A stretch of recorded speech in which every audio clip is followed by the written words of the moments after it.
Assalamualaikum warahmatullahi wabarakatuh. A'udzu billahi minasyaitonir rajim. Bismillahirrahmanirrahim. Assalatu wassalamu ala asyrafil anbiya'i wal mursalin wa ala alihi washabbihi ajma'in. Amma ba'd. Alhamdulillahirabbil alamin. Pada kesempatan kali ini kita akan melanjutkan pertemuan tahsin yang sudah kita bahas kemarin tentang hukum mim mati. Jadi hukum mim mati kemarin kita sudah bahas hukum yang pertama yaitu ikhfa syafawi. Ikhfa syafawi apabila ada mim mati bertemu dengan huruf ba, hanya satu itu huruf ba, yaitu dibaca ikhfa atau samar-samar. Nah, sekarang kita lanjutkan ke hukum yang kedua dan ketiga.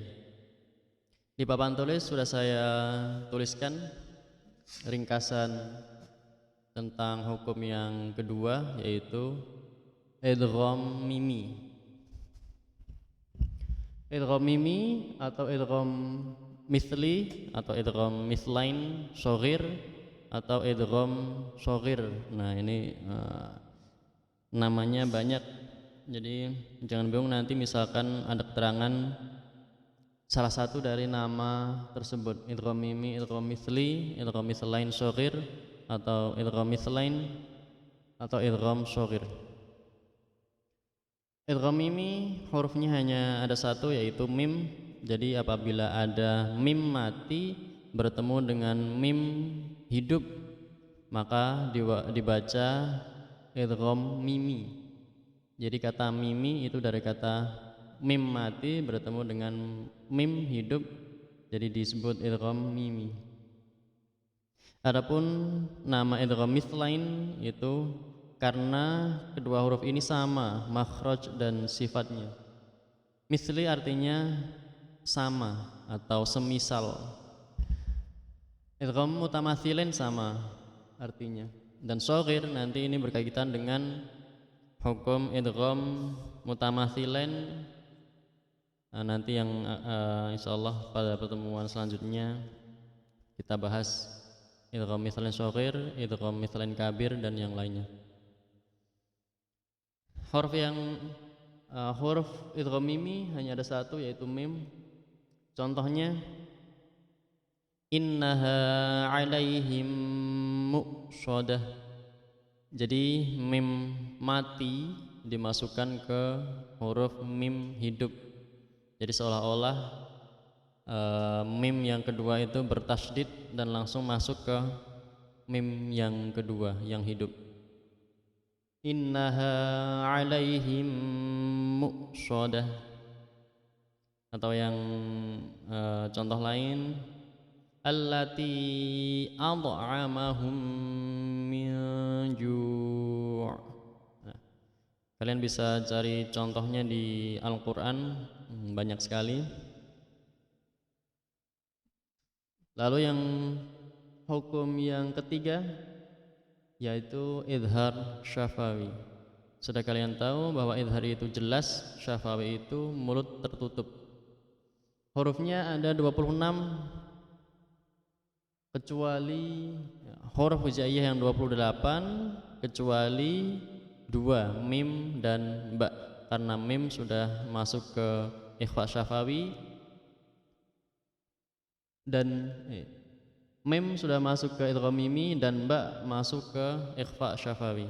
Jadi sisanya itu semua huruf idhar syafawi. Nanti ada pengecualian dua huruf fa dan waw, karena itu nanti masuk ke idhar syafawi syiddah. Jadi 24 masuk ke idhar syafawi dan 2 masuk ke idhar syafawi syiddah. Kita ulas yang pertama dulu, idhar syafawi. Hurufnya selain mim dan ba, fa dan waw. Contohnya yang sering kita baca dalam sholat, karena ini jadi salah satu rukun. Apabila ini salah berarti maka rukun sholat kita juga salah. Contoh dalam surah Al-Fatihah, alhamdulillahi rabbil alamin. Di situ ada mim mati bertemu dengan dal itu harus dibaca jelas. Jadi mim matinya jelas, dalnya tidak terpengaruh oleh huruf mim matinya. Alhamdulillahi rabbil alamin.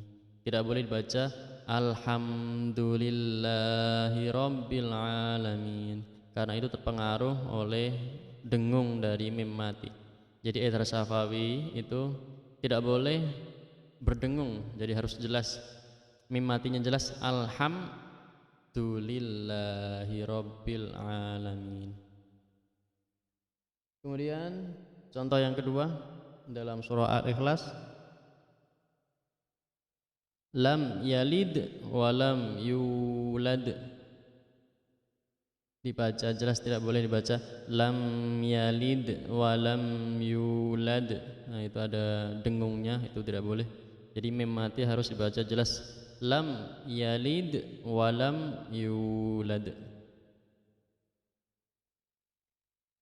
Kemudian dua huruf yang ditekankan dalam idhar syafawi syiddah artinya ditekankan, itu fa dan waw. Jadi apabila ada mim mati bertemu dengan fa atau waw itu lebih ditekankan.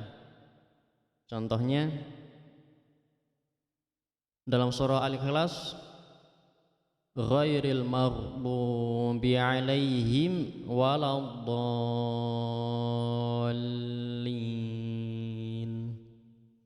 Alaihim waladdallin.